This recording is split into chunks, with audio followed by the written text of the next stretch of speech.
Day 1 here in our island, January 30, 2024. So, kakagising ko pa lang at may blessing kaagad na bumungad sa atin. So, binigyan kami ng aming kapitbahay ng malalaking isda. Parang bulaw to, di ba guys? Correct me if I'm wrong. Thank you so much naman ng Chichi and Uncle Nuno.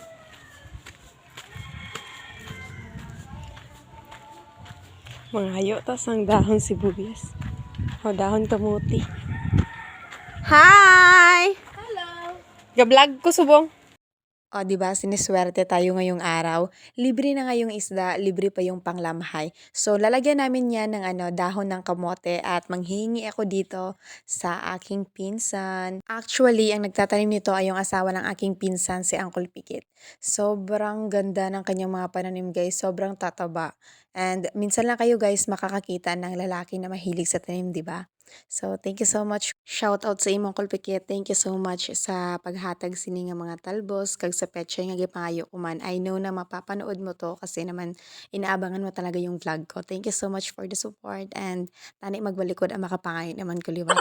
And nakita ko rin tong kanyang tanim na sili at sobrang taba at sobrang haba guys, halatang nagdidiligan. And syempre, dahil nagugutom na tayo, ay umuwi kaagad ako pagkatapos kong mamitas ng mga talbos ng kamote.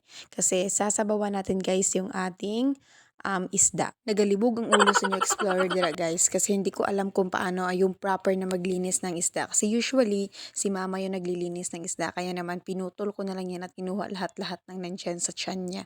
At kinuha ko yung hasang. And then boom, tapos na. Huwag na tayong magpalibog guys at sobrang gutom na ngayon. And na-amaze nga dyan ako sa aking nail extension kasi super kapit talaga siya. Sana all talaga kumakapit kasi yung Bea Dome, ikakasal na nga, naghiwalay pa. Hay, wala talagang forever.